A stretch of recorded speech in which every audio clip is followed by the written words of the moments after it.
Welcome back, everybody, to Tequila Talks. I'm here with a good friend and colleague, Faith Henderson from ArchMI. Oh my God, Faith, how long have we known each other? Jesus Christ. For a long time.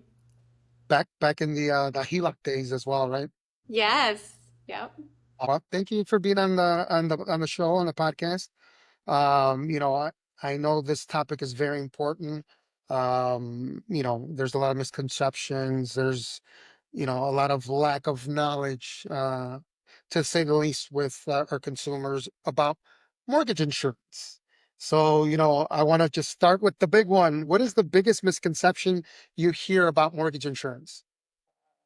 Oh, this is one I fight every day and try to educate everyone on, and that is it is extremely expensive. It is not. I mean, it was some time ago where mortgage insurance was costly, but now it's extremely affordable, much different than it used to be. Yeah, no, I see that. No, absolutely. Um, why do you think there's still the 20% down myth, even now in 2025?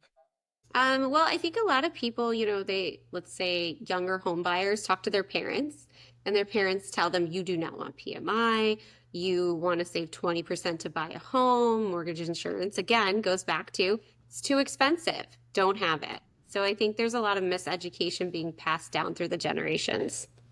Awesome, awesome. This is a very important question now. So, listeners, make sure you guys are taking notes and listening to this part. How would you explain MI to someone who's never bought a home before? Well, I always tell people when they ask what I do for a living, I tell them I help people get into homes who don't have money to save to put down. So that's really what MI is. It's here to help a home buyer get into a home sooner by only having to save 3%. And then, I get asked this question a lot. You know, what kind of insurance is it? Do I get protected, or what is it like? If I don't make the payments, is my mortgage being paid off, or what is it? So, if you can explain a little bit about that part. That's actually a really great question because that is another big misconception. So, mortgage insurance is really here for the lender, right? So, since we're giving you the ability to buy the home without putting more than 3% down, it ensures that in the event that, let's say, the buyer or the borrower doesn't make the payment, that we supply some of the loss back to the mortgage company. So, that's why they allow you guys or allow the buyer not to have to put more than 3% down because they know in the event, again, if something were to happen, the mortgage insurance company is going to help them recover a loss. And then for that loss, does that still go to the borrower as well from the bank? No, it doesn't go on their behalf, it just goes directly to the bank. It's Awesome. honestly nothing that goes to the borrower at all. Okay. I have another great question here, man. I was loaded with a lot of great questions here. People want to know, how has mortgage insurance evolved over the years, especially for younger or first-time home buyers, other than it's become cheaper? Well, honestly, mortgage insurance has, it's really become more of a fit for younger buyers in the fact that it helps them start generational wealth faster. Again, it kind of goes back to the cost is lower, so it gives them the ability to decide, well, I do have that 20% down, and since do I need to put it down? No, I really don't, and I can invest it into the market and start growing my generational wealth sooner. Awesome. I love it. No, thank you for sharing. I want to talk a little bit about affordability and opportunity here. For somebody who's putting a minimum of 3% down, how exactly does MI help them enter the market faster? Well, because most of the time you look at it like you have to save 20%, right? I mean, saving 3% versus saving 20% is a huge gap in cost. And if it gets you into the market sooner, right? We've all seen the home values go up, up, up and away. I mean, by being able to buy that home sooner by only having that 3%, you're growing that equity in your home as well faster, Right. right? So it's really what it's there for. And here, let me ask you this, because I get this question asked a lot as well. Somebody that purchased a home for 3% has the PMI, and all of a sudden, you know, won the lottery, or came across some money and want to put a significant amount of money down to eliminate the mortgage insurance. Is there like a time frame they have to stick with the mortgage insurance? Can they get rid of it right away, or do they have to stick with it for a certain amount of time? Well, I always default this to Fannie and Freddie because we cancel the MI whenever the servicer tells us to. But Fannie and Freddie did change their rules a little bit, and they didn't really have a time frame anymore when you pay down the original loan amount to the 20% marker. However, I always like to preface that there is a servicer in the mix, right? And they can have some overlays on that, and sometimes they can be 12 months to 2 years to keep it. So it all depends. No, that's great. Um, what are some examples of buyers you've seen succeed when they don't have to save the 20%? Well, I mean, I think again, it goes back to the things I think I've said. They've started growing that generational wealth, right? So they bought their first maybe, I mean, as you can see, the guidelines changed. You can do a 2 to 4 unit flat at 95%, right? With PMI. So they buy those 4 unit buildings and they live there for 2 years by only saving 5% and having MI on there. And in a few years, they move out of that, right? And they refinance that maybe into a deal without MI or investment loan, and they buy another house. But they were able to buy that four flat and grow rental income in the other 3 units, starting early at 95%. Yeah. Amen. I mean, that's some people do ask me, what should I buy? I'm like, it's personal preference. You're single or don't mind apartment living, buy a multi-unit. That's gonna make you money and then, in the long run. So yeah, no, thank you for sharing. Um, Let us know, like, what are some factors that determine your mortgage insurance?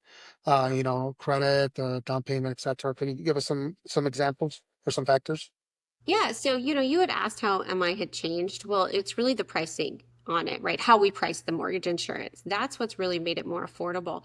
So we brought risk-based pricing to the table, which it makes us price MI kind of how you price loans. We really take into consideration multiple factors. So credit score being one, right? Basics, LTV basics, but there's DTIs included in that. Two borrowers price better than one borrower because it lowers the risk on the deal, right? Is it a first time home buyer? Is it a single family home? Is it a condo? I mean, there's multiple factors that are included in the MI pricing now. So, and that is what gives the ability to give the better pricing. That's all the risk factors. So make sure you have good credit or high credit scores. Yeah. Make sure, that your debt to income ratio is not high, but that's when I come in the picture and advise. But yeah, there's a lot of factors when it comes down to mortgage insurance. Um, for buyers who want to keep cash in hand, how can MI help them balance short-term needs with long-term goals? Well, this is a great question. Yeah, yeah, I'm getting some crazy questions here, but I love it. Okay. So, honestly, it all goes back to what you can do with that extra cash you're keeping, right? Mhm. Because again, mortgage insurance gives you the ability to only put 3% down on a home. So whether you decide to take that money that you were planning to save for the house or already saved and you invest it in the market or invest it back into the house you just bought, right? I mean, I see a lot of houses out there that are outdated that we're all paying a lot of money for. And if you redo those main items, right, kitchens, baths, maybe even add on a little bit with that money you were originally going to put down, you've already gained equity by just making the updates in the home. Yeah, no, no, I agree. You got to make that money work for you in a smart way. Um, these are some questions coming up that I'm super excited to learn about, like real life scenarios and strategy. What are some common situations where mortgage insurance made the difference between a deal happening or a deal falling apart? This is a great one. Okay. So let's go to my little appraisal gap strategy that I like to educate people on. So right now, there's a lot of bidding wars on properties. And so this strategy works with people who are originally planning to put 20% down, right? Let's say they got in a bidding war and that appraisal came in low, 20, $40,000, right? Well, if you leave all the loan parameters the same, okay, and just allow that LTV to increase. So let's say it took them to 85% LTV, right? Leaving everything the same. You now have to have MI on the deal, right? So maybe look at single premium Again, depending on the risk parameters will depend on the price. But let's just say the single premium came in at 2,500. Well, if that appraisal came in low at 40,000, most buyers would rather bring $2,500 to the closing table, right? For MI, one time upfront premium versus $40,000, right? Leaving the loan terms all the same. So now you're still getting the same house, same loan terms. You're just bringing that one time up from MI premium versus 40 grand. And maybe you could go back to that seller and ask them, hey, listen, I'm not asking you to drop the house 40 grand. Will you cover the MI premium with a credit? And then they're not even paying for the MI, but they're getting the same house with the same loan terms, everything.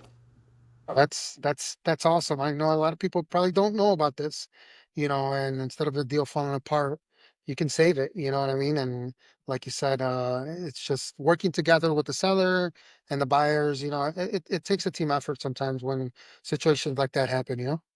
Well, 100%. And I always tell people if you're going to be looking to get into like a bidding war on a property, you really need to talk to your loan officer, i.e., you, and really see what the options are if for some reason that were to happen, right? Get the idea of what the MI would cost, where you would be at, and know that you have the ability to do this. Absolutely. No, thank you for sharing. That is awesome. So, loan officers, if you guys are watching, make sure you take notes. Leads me to the next question. How can loan officers and realtors work better together when it comes to educating buyers about MI options? That's a great question. Honestly, I've learned the realtors um, they don't deal with MI, right? So they don't really have the concept of what it can do. And so they also push that narrative that MI is very expensive, which, is a bad narrative to push, right? Because they have buyers that think that they can't buy this house because they have to save so much more money than they actually do. So them talking to the loan officer or making sure that the buyer talks to the loan officer about their options and where MI is at if they want to look at, a different home at maybe a different price and not having to save as much is a big deal, right? It's also, I get the misconception that people think if you don't put 20% down, the loan isn't conventional, it's FHA, right? That's a huge misconception. It is a conventional loan. I do private mortgage insurance. I don't do government mortgage insurance. I'm only insuring conventional loans. So that 97 loan is still a conventional loan. It's not FHA. So Oh, that's thank you. another huge misconception that I think some of the realtors push without maybe speaking to a loan officer and really getting educated on, what these low LTV loans are. No, absolutely. No, I agree 110%. And thank you for bringing up this next question is, what is the difference between private mortgage insurance and government mortgage insurance? Yeah, so again, I kind of think I touched on it for you. I am only insuring conventional loans, right? So government, they insure their own with FHA, VA, things like that. I think the VA has a funding fee, but that's technically their version of MI. And then FHA has monthly MI as well as an upfront MI tied to their FHA loans. So, and they're all government backed. Thank you. Here's some industry insight and advice. Are there any new tools or resources available to help buyers better understand mortgage insurance today? Well, that's a great question. You know, I don't know how much we actually have out there for the home buyer themselves as much as we provide to the real estate community, right? To teach you how to use it, when to use it best. I'll be honest, I don't think we have as much for the buyers as we do for the mortgage loan officers. Contact us. We got Always you. go to your mortgage loan officer. They are the Mhm. ones that will show you everything. And they'll call Percent. me if they have a question. Right. No, absolutely. I know we touched base on these red flags slash myths. Let's do a refresher. What are some red flags or myths you hear that make you say that's not true anymore? Um, well, we talked about my main ones, right? Price, busted. It's great because of risk-based pricing, so it makes a vast difference. Um, that it pays off your loan like you asked. If you stop paying, or you lose your job, I'm going to cover that payment for you. It is not. I am here for the mortgage company, right? Not for, or for the bank, not necessarily for the buyer. So it's not here if you lose your job. Yeah. So make sure you guys understand that the mortgage insurance protects the bank, not the borrower. Yep. FYI. But that's not necessarily a bad thing. How early should MI be discussed in the loan process? I think honestly, we give the tools and the resources for pricing up front. Even if you're just talking about a pre-approval, we have our own pricing engine, RateStar, that we give access to. So MI should be, if they're not, a buyer knows or a borrower knows they're not going to be putting 20% down, it's probably a conversation you should have pretty early on just to see where the payment kind of lies, and you can then play with the numbers. Like our pricing engine tool gives, the ability to run scenarios. So you can put side by sides of 85, 90, and 95, right? And see what it does to the difference in payment. Absolutely. I mean, these are all amazing questions. It definitely gives me, I've been in the business forever and, education is always key. You're always learning something new. So, what do you want real estate agents to tell their clients about mortgage insurance? For sure. I would love for them to make sure that they reiterate the fact that mortgage insurance is here, honestly, to help them buy a home with less down. So when they're looking, right, they can say, hey, I know you are telling me you're putting 20% down and these are the houses we're looking at. And you kind of mentioned that you won't look outside this because of the PMI. Well, why don't you call George and he'll tell you what the PMI payment would look like if maybe we went and looked at the house next door in the neighborhood that you really love that maybe costs a little bit more that you don't have the down payment for, and kind of educate them on the fact that they can maybe buy that house that they really want for a little bit more without having to save that little extra money that they're waiting on. Great.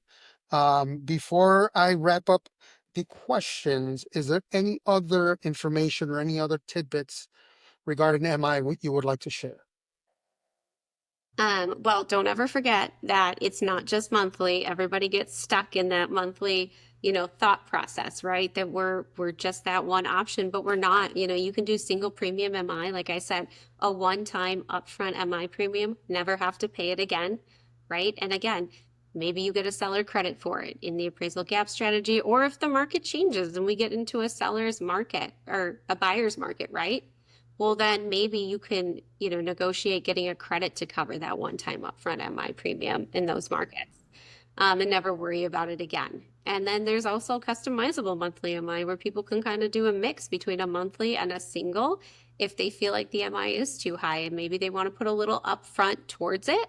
They can do that as well. Like there's options. It's not just that one monthly MI premium that's astronomically high anymore. True. And then I did get this asked this question as well. Is it refundable? Oh, that is a great question. I do not have refundable MI. Just wanted to make sure because some people say, if I cancel it early, do I get a reimbursement? uh, okay, no, thank you for sharing. And to wrap up at least the MI questions, what is your personal take how MI is more than just a cost? Is it a stepping stone? Yeah, again, it really is here to help younger generations grow generational wealth. I mean, if I had known what I know today when I first got into the market, I completely would have used less down on a home, the first one I bought, and used it to buy that beginning starter's home, right? And then use the equity that I grew from that to buy my next one and stuff. So it's really the opener, right, for younger people to get to buy that home sooner, grow the equity in it sooner, and then take the equity from that and buy your next home and turn that one into an investment property. It's really a generational wealth. I mean, I keep using that word and I'm sorry for that, but it's, I think people forget that, real estate gives you that advantage and MI is giving you that opportunity by not having to save 20% down. No, 100%. So, there you heard it. You don't need necessarily to have 20% down. You don't need to be like, well, I'm gonna hold it off. I'm still saving. You'd be surprised. Some people, end up with, purchasing a home with only a few $1,000s. And sometimes they even get money back at the closing, with grants, down payment assistance programs, seller credits, so don't let just a misconception or a myth stop you from purchasing a home because you think you need to save a lot of money. That's not true, especially now these days. So if you're out there looking to purchase, give me a call. I definitely will guide you in the right way and see what's the best options for you. So, but thank you, Faith, for sharing. This was a lot of valuable information. But I do want to get into some tequila talk questions for with you. We always say good mortgage strategy is like a good tequila, smooth, strong, and gets you where you want to go. If MI were a tequila, which one would it be and why? Oh, this is a great question. Well, I'm going to run with what you sent me because this is my favorite. Casamigos? Amigos. So, I think it's very smooth, goes down well, and you know what?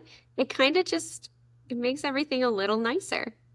There you go. There you go. And you know what? I know I did ask you, but is tequila one of your go-to drinks or what's your go-to drink? Okay, so tequila, when I'm out to be out, is my go-to drink. If I'm home, I'm a vodka girl on the at home. Little vodka, little water, hydrate, dehydrate, same time. There you go. Yeah, you gotta have a balance, right? I gotcha. Okay. If you could pour a shot and give one toast to a first-time buyer this year, what would you say? Congratulations, you've just started building your wealth. There you go. Awesome. I love it. Let's say we're sitting at the bar with a buyer who is still skeptical about mortgage insurance. What's your tequila truth that might change their mind? Well, my tequila truth is I would probably pull up my app and price it for them and show them and be like, you need to see the evidence right here and know this is what's going to help you in your future.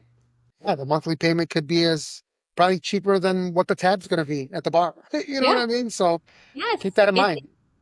I've had friends, right, that have said something to me and I've said, well, how much do you spend on Starbucks a month?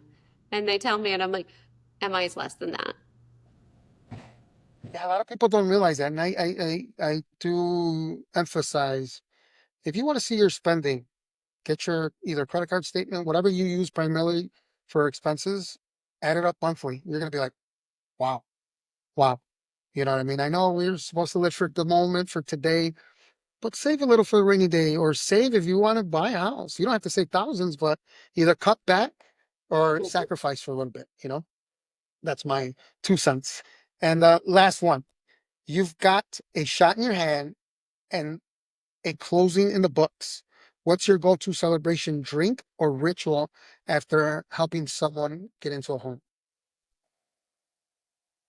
Um, it's an espresso martini. I know it's not tequila, but it is an espresso martini. Okay, so that's how you celebrate with an espresso martini. I got you. I before I gave up the tequila and going sober, I don't know if we were in Puerto Rico or Aruba. They had some frozen espresso martinis, but I changed it from vodka to tequila, but it still was amazing. That's now I know I like it. That was pretty good. And then you did get a little something something in the mail, right? I did. You want to show the people what you got? I loved it. I actually took a picture of this and sent it out to my colleagues. I was like, I love this. Yes, yes. Fantastic.